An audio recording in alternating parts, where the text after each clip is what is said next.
Hi, in today's video I'm going to show you how to fill in the Adult Abroad Simplified Renewal Application for Canadian citizens. This application is applicable to you if you are over the age of 16 and hold a current passport which has a validity of at least 5 or 10 years, so that makes it a full validity passport. It cannot have ever been reported lost or stolen, and it cannot be damaged in any way to be able to be eligible for the simplified renewal application. The current passport that you are renewing also has to have been issued to you when you were the age of 16 or over, so it has to be an adult passport. You cannot transition from a child passport straight on to a simplified renewal application. You must have held at least one full validity adult passport to then further qualify for simplified renewal. If you meet these criteria, then this is the form for you to complete to renew your Canadian passport in the simplest way possible, and then get yourself a brand new 5 or 10 year validity Canadian passport.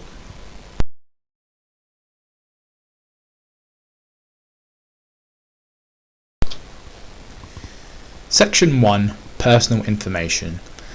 In this section you're going to fill in the information that will appear on your Canadian passport.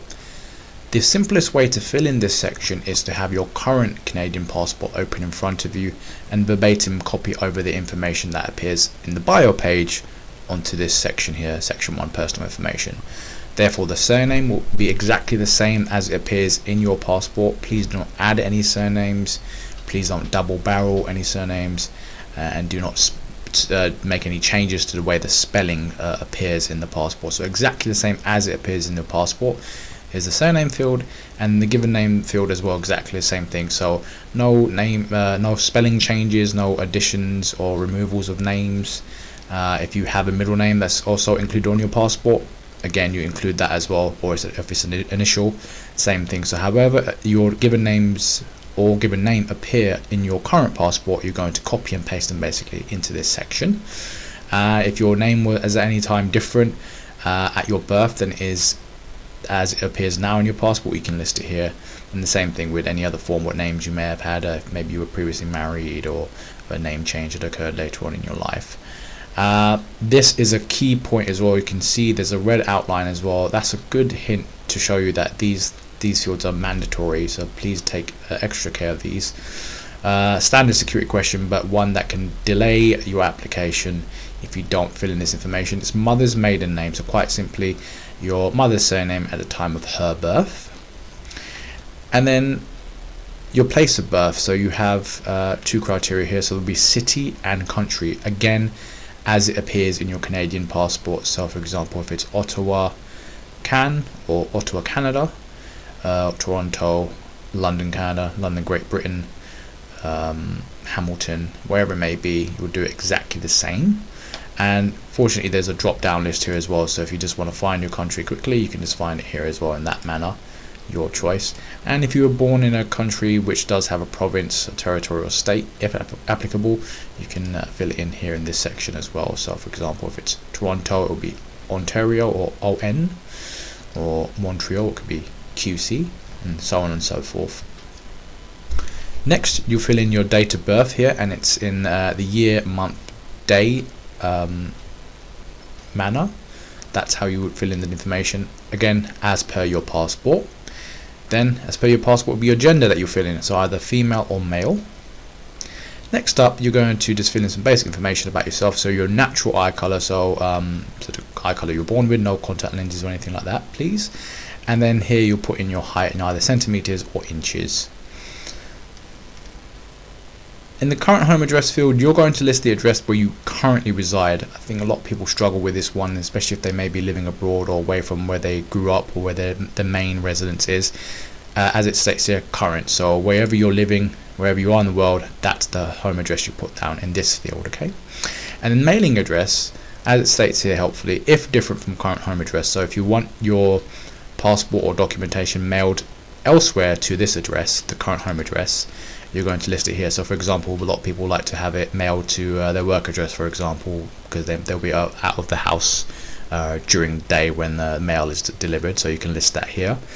And then telephone number. So you can see at least one of these fields is mandatory, so provide a daytime telephone number, maybe a cell phone or a work phone, where you can be reachable during the daytime. So a home phone might not be a good idea if you're away at work or school during the day. And if you want to, you can provide other numbers as well here in the other field for, again, cell phone numbers or work or school numbers. And then round it out with providing an email address if you feel so inclined. Finally, you'll end section 1 by reading this declaration and then signing and dating here. So you're going to sign here, a real big tripping point for individuals. It's very difficult to kind of get the application rejected, but things can slow it down, and this is one of the things that can slow it down is your signature.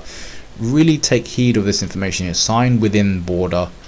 So basically the grey section here with the writing is in the border. Do not sign or do not sign over it. So if you've got quite a flamboyant signature, don't go over too much. As you can see, my mouse cursor is going, just kind of rein it in a little bit. You want to just keep it within the white field. Anyway, it could just even be here if you want, but just keep it within the white. That's the key point to remember. So this could really save you from getting your application delayed or even rejected if you kind of go out of bounds. And then you round out section 1 by putting the date when you signed and where you were when you signed. So just simply the city and country code. So it could be London, UK, Toronto, or Canada, if you can fit it in. And that's the end of section 1.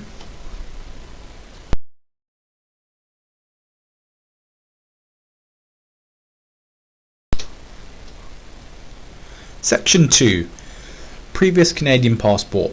A very short section, but still important and salient to the application process. So previous Canadian passport, so please enclose any Canadian passport issued to you within the last 6 years. So really just the current passport that you have. So either your passport that's still valid for maybe a couple months or has been expired for less than 1 year, which are the criteria to be able to use the simplified renewal application. You simply put the passport number. So on your current passport, on page 3, the bio page, that's the page with your photo and all your personal details on it. Top right hand corner is the passport number. Starts with 2 letters and then rounds off with numbers. You put that in this field, and then you put date of issue, so the date when the passport was issued to you, year, month and day, and the date of expiry, which is underneath that date of issue on the bio page, so year, month and day. And of course, this goes back to what I explained earlier. If you cannot submit the previous passport, if the previous passport is damaged, you cannot use this form, so do take heed of that. It's actually really important. You don't want to delay your application or not be eligible and cause a lot more obstacles that you can kind of swerve early as possible. And then finally, would you like the previous passport returned to you? If not, it will be securely destroyed by the passport program to protect your personal information. So just make sure you tick yes please, return it to me, so you can have your passport back for maybe a keepsake, or it just has an important visa or some memorable stamps in there that you would like to retain.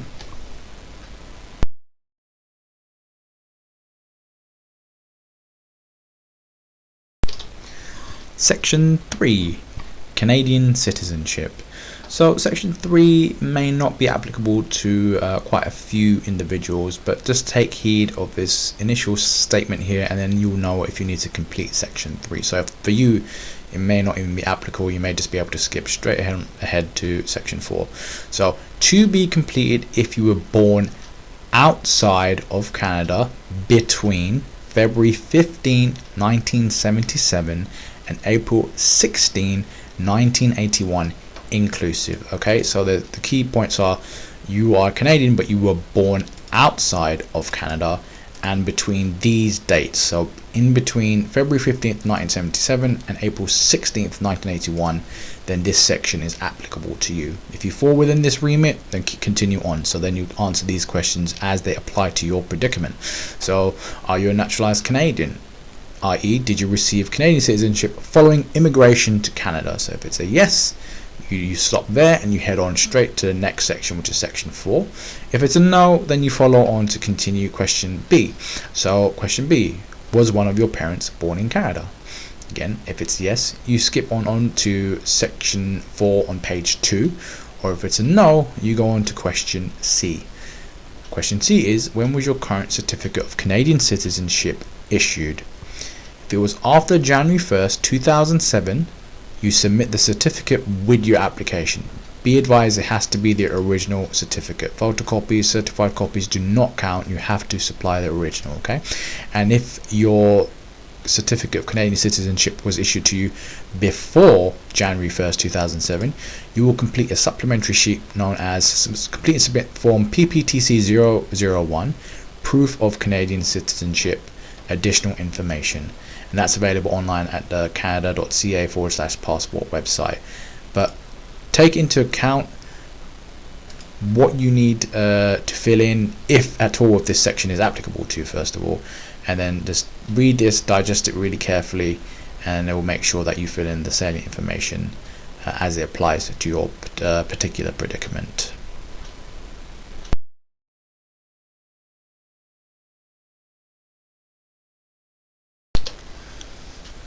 Section 4, period of validity. Another short section, but quite important now, because this is where you're going to decide whether you want a 5-year validity passport or a 10-year validity passport. These are both deemed full validity passports, but it just depends on what length of validity you would like in your new Canadian passport. So simply in this section you have a question. So choose one of the following periods of validity. So it's either 5-year or 10-year.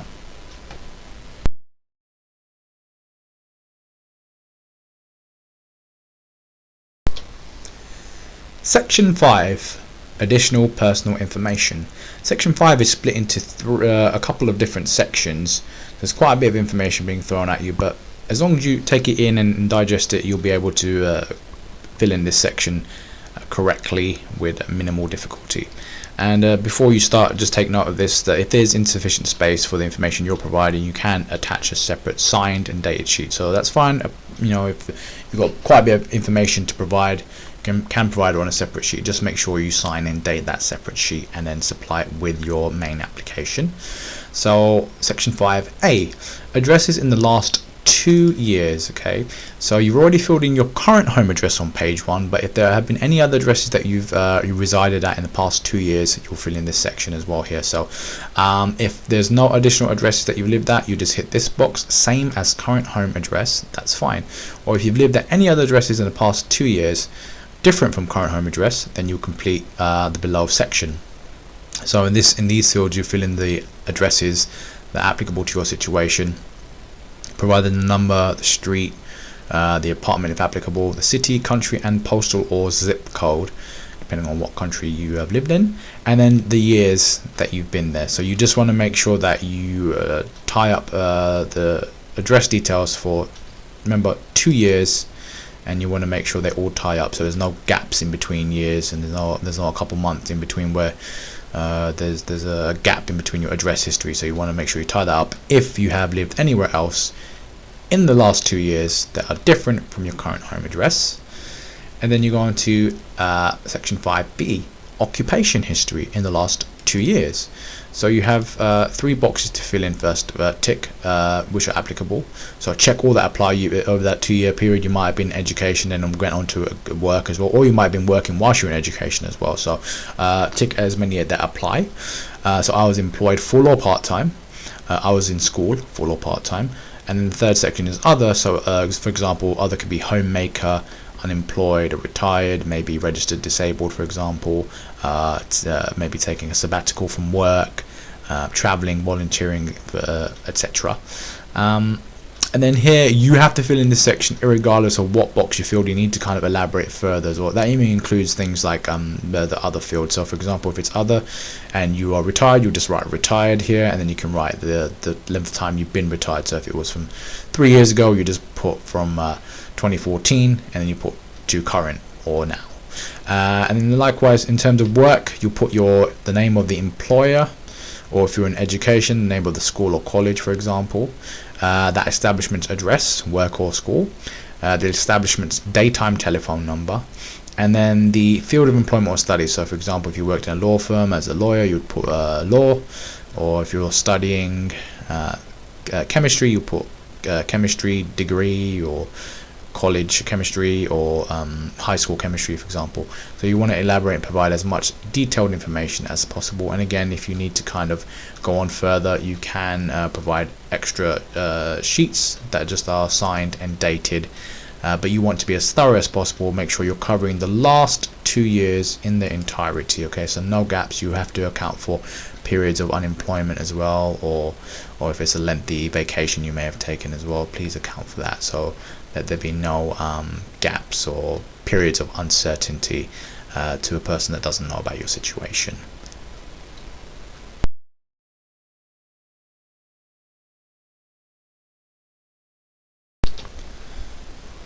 Section 6, references. So this is probably one of the main sections that could potentially give you a bit of difficulty if you kind of misinterpret what you need to provide and who you can provide. A lot of people seem to maybe think references are the same as a guarantor, which is required on a adult or child general application form, but because this is the simplified application, this is supposed to be much more straightforward for you. So the main things you need to take away for this section are: provide the following information for 2 persons who are neither your relatives, are 18 years of age or over, and who have known you for at least 2 years. Okay, so they must agree to have their contact information provided, as they may be contacted to confirm your identity. That's fair. If you were listed as a reference for someone else's application, you would at least like the common courtesy to know that, so you can expect any calls or contact being made, so you can assist if you wish to. If they didn't want to, then obviously it would be kind of a shame. You don't really want to do that, so make sure that you give them a heads up before you list their information. And then visit canada.ca/passport for more information on the passport program's definitions of a relative. So they have kind of slightly relaxed the term relative, and I'll elaborate on that further as well. So if you are really struggling to find some references, you might be able to get someone that isn't deemed a relative in this instance. So the information you're going to provide about a reference are their surname, the given names, and the relationship. So this purely means, so are they, like, for example, your friend, your neighbor, your colleague, something along those lines. So it's not a relationship as in terms of romantic or business relationship, or if they're your doctor or something like that. Nothing professional. It just means if they're your friend or neighbor or colleague, or if maybe they might be your accountant, you can do that as well. So okay, just put that information there, and then move on down to their address. So again, make sure you've got their consent to provide this information. And in terms of address, you can either provide a home or business address. They may actually prefer to list their business address if that's something they're more comfortable with. And then they would have to provide a daytime telephone number where they can be contacted, because of course they may be contacted to confirm your identity. Okay, so at least one daytime number where they can be contacted is absolutely vital.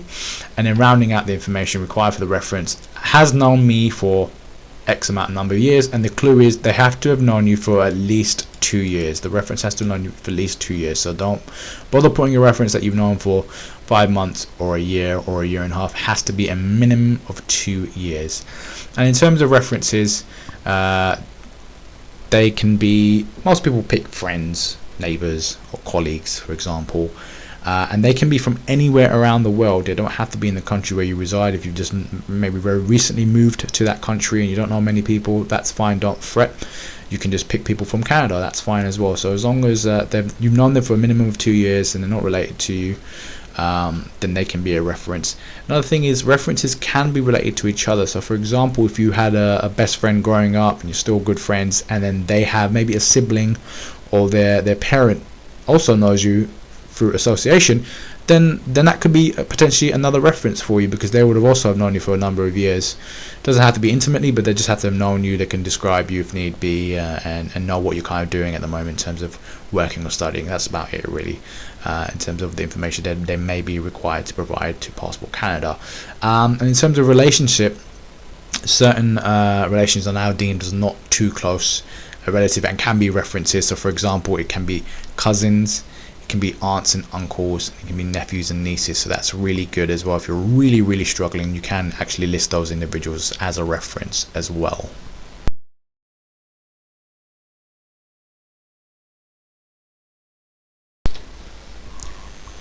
So it's the final section now, section 7, emergency contact information. And take into account here in parenthesis, it's optional. This section is optional, so you do not have to fill it in if you do not want to, but I would highly recommend it, as it states right here as well. We recommend that you provide the name of someone who would not and that's key here, will not normally travel with you. This information is helpful if you have an accident or become ill while traveling. So for example, if you have a wife or husband, or a parent, or a girlfriend or boyfriend that you normally would travel with, don't list that person here, because obviously they're most probably going to be with you when you're traveling. So if something were to happen to you, they'd already know about it. You want to have someone that's kind of more back at home, or someone they can get, someone that can be gotten hold of to inform of your situation. So usually like a parent might help, maybe grandparent or an aunt or uncle might be a good one. And then you can provide their information. Again, make sure you just let them know, hey, you're going to be an emergency contact, I hope you're cool with it. Get their consent, just out of common courtesy. I'm sure you will like it as well if they did the same thing, if they were in your situation. So just providing the surname, the given name, their relationship to you. Remember, it can be a relative as well, so don't worry about that. And then maybe a method of contacting that individual. So a telephone number or an email address will be fine. I'm sure most people prefer email address, but a telephone number is great as well. And then their current home address, rounding out section 7. And don't forget about this section here, okay? It just rounds out the application. It's not actually a part of section 7. A lot of people think, oh, this is a signature for section 7. It's actually not. Probably not the best way of formatting this form, but this is still important, okay? So this is just you ending the entire application with your signature and dating. So please, please, please remember, whether you fill in section 7 or not, you're still going to be signing here at the bottom, and you're going to be dating when you sign, okay? If you can see, there's a gap here, and then this actual part of the form, section 7, ended, and then a new line was created, just like how section 6, the line ends here, and then a new line begins for section 7. So please make note of that. This is not a signature and date for section 7. It's actually for the entire application. So keep that in mind when you're finishing off this application. I hope this guide has been helpful to you in filling in the adult simplified renewal application form for Canadian passport holders. The introduction of the simplified renewal has been very positively applauded and has been welcomed as a way of just getting yourself a brand new passport, and really just being an incentive means to make sure that your passport history is kind of kept up to date. You don't really go too many years without a passport and then have to fill in the adult general application or child application every time you want to get yourself a passport. With this simplified renewal, you don't need to provide your proof of citizenship in most instances, unless you are required to do so in section 3, which is not for a majority of people. And you don't need to provide additional IDs, and of course you don't have to find yourself a guarantor, which sometimes can be extremely difficult if they're a member of a profession. For example, if you're abroad, like a medical doctor or dentist, they're not the easiest people to get a hold of if they want to sign it at all. So the simplified renewal is definitely a massive boon for Canadian citizens. And I hope this form helped you filling in this form and cleared up any questions or queries you may have had. Please, as always, like this video if this was in any way, shape or form helpful to you. Please share it with anyone else you think might be able to use this, maybe relatives or friends or friends or family. And please do comment if you have any further queries. I'll get back to you as soon as possible in your comments. Or if you have any other forms you need a hand with, you'd like me to make a video about, again, please comment as well. I'm open to all suggestions and would love to help and create even more content that will help you out. And I'd really appreciate it if you could subscribe, and then you'll be the first to know when I upload new videos and content in how to fill in forms. Many thanks. Take care.